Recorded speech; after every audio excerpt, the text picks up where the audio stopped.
I was kind of awestruck seeing Detroit and what a beautiful city it is. It really is beautiful. And then when I came here to this facility and I thought, wow, I could really have fun playing Where's Waldo, couldn't I? I could just sit myself somewhere in there and nobody would find me. Anyways, it's a great honor to be here. It's hard to believe that another summer has gone by and another school year is upon us, but it's also very exciting because it really is like a new beginning. I think back to school for myself, kindergarten. That's what I think my favorite time was elementary school. And I go way back to kindergarten, and I still remember the name of my kindergarten teacher. How many of you can remember the name of your kindergarten teacher? Very good. My kindergarten teacher's name was Mrs. Dagg. And I showed up, and I was very, very nervous the first day of school. And then I realized how much fun kindergarten was. That we got to play games, and I got to play house, and we had our nap time. Gotta love that. And then we also had an opportunity to do some show and tell. I loved show and tell. So I thought, okay, I'm going to do a little show and tell here. So I thought I'd bring something that I'm very proud of. Are my white socks. I got these at Costco. They're a really good deal, but actually, no. These really aren't special. But what I do keep in my socks, and it is true, I keep my gold medals in my socks. So these are the real McCoy that I won. And it was actually 22 years ago yesterday. That's when I won the second gold medal. So it's a long time ago. I have a very funny, humorous story, though, that goes with my Olympic medals. I won an Olympic silver medal back in 1984. I know I'm kind of dating myself, and you're all probably thinking in your mind, the math teacher, so how old is she anyways? So I came back from the 1984 Olympic Games with the silver medal, and I thought, what are you supposed to do with an Olympic medal? Where do you put them? I still wanted to show them and try to inspire other kids going to schools and that sort of thing. So I thought, okay, well, I'm not going to put them in a safety deposit box. I'll just put them in my house, and I'll put them in my underwear drawer because that's a safe place, and I'm the only one that goes in my underwear drawer.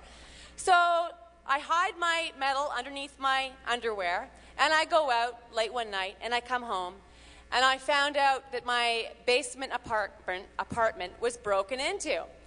So the first place I go running towards is my underwear drawer. And I open up my drawer, and all of my underwear are gone, but my Olympic silver medal is still sitting there. It's a true story. It is a true story. So I called the cops, and they said that it was a panty raid, and apparently it's the #1 place where burglars look is your underwear drawer. So figure that one out. So that's kind of, I guess, why I now keep them in socks, but I don't put them in my underwear drawer anymore. Just to paint a picture of what I was like as a kid growing up, I was the youngest of 3 girls, so I had 2 older sisters. I was a very shy, hyper kid, loved sports. I was a very average student, though, in class. I had to really fight for my grades. I was probably a B+, 75, 80 tops average in school, and marks did not come easily to me at all. I was also the type of kid that would never put my hand up in class because for some reason I was always terrified of being called stupid. And so I was one of those kids that just sat in the class like this, very quiet, and I was the one that always went under the radar because I was a nice student. I always listened, but I just sat there because I was afraid of sticking my hand up in class. And I also hated public speaking, if you could believe it. I would loathe to get up in front of the class and talk to my peers. So if there was a choice of doing a long written essay, like 20 pages, or get up in front of your peers and talk for 1 minute, I would much rather choose the 20 written pages to do instead of get up in front of my peers. My older sisters, they were the brains in the family. They always were really good at the sciences and maths, and they would rave about their marks when they'd come home, but I was the athlete.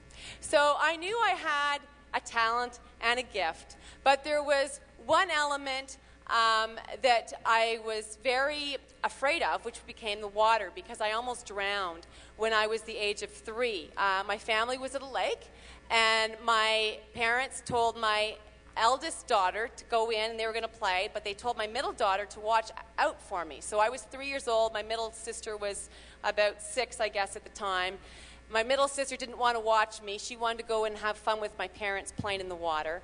So then my middle sister said, Carolyn, stay on the beach. I'm going to go in the water with my mom and, with mom and dad and my sister. So, well, I wasn't going to have any of that. So I followed my middle sister in, and then they found me floating on my stomach, and they had to revive me. So obviously after that, I was terrified of the water. I didn't want to have anything to do with the water.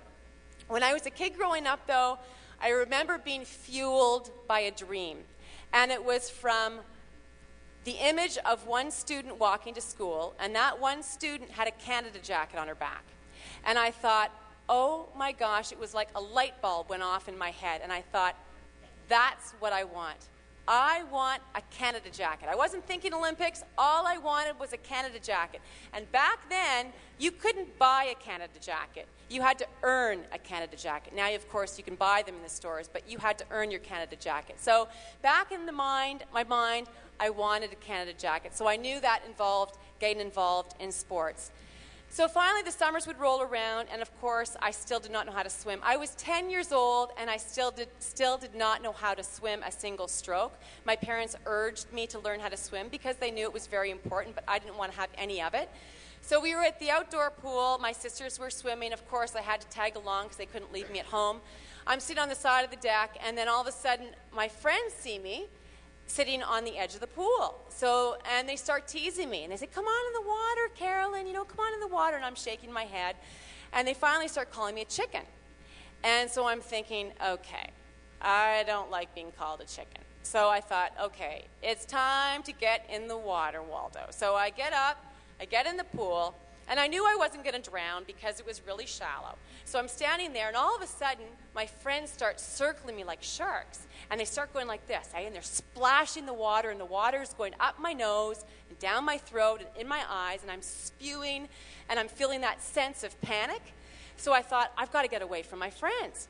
So I get on my back, and I go like this. And I floated really well. So now I'm floating on the surface, and I'm doing this like sculling motion, and the local lifeguard goes like this. So she motions me over. I go over, and she says to me, wow, she goes, you have the basic skills to be a synchronized swimmer. You know how to float really well, turn blue in the face, and scull. You should come out to synchro tomorrow. So I said, but I don't know how to swim. She goes, oh, that's okay, I'll teach you. So she saw something in me and believed that I could be good at something.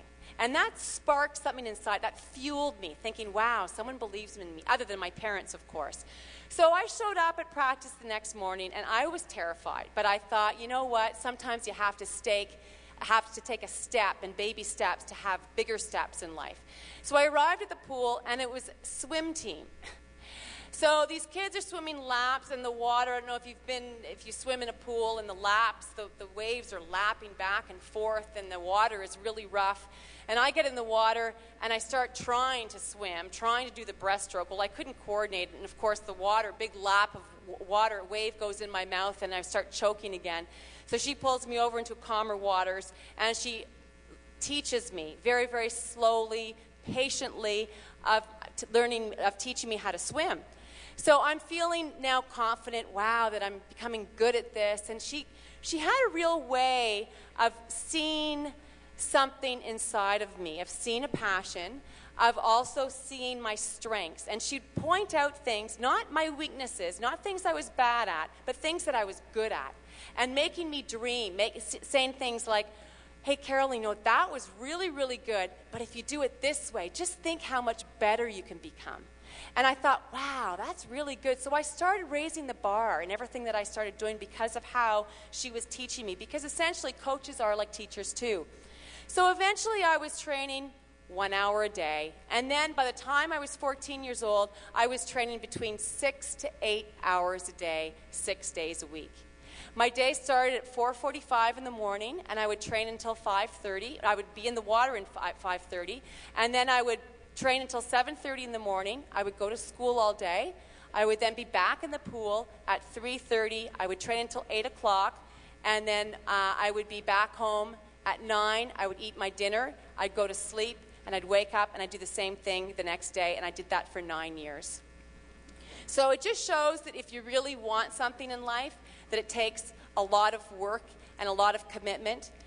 By the time I was about 16 years old, 17 years old, it was becoming a lot of grunt work, day in, day out, just like in school, at home. You know, you get kind of bored with the same routine, and you kind of get stale, you get stuck in one place.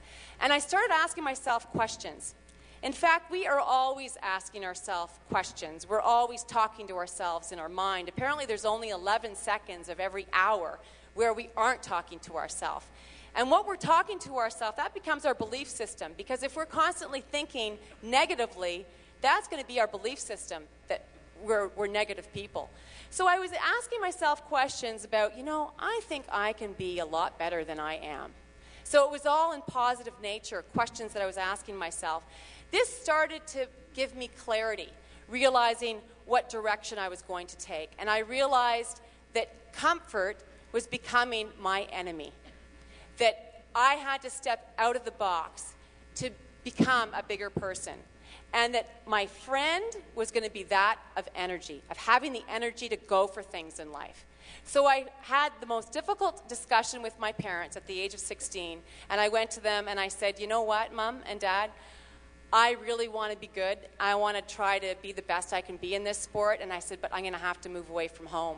So at the age of 17 years old, I moved from Montreal all the way to Calgary, leaving the comfort of my family and friends, and I took an enormous risk.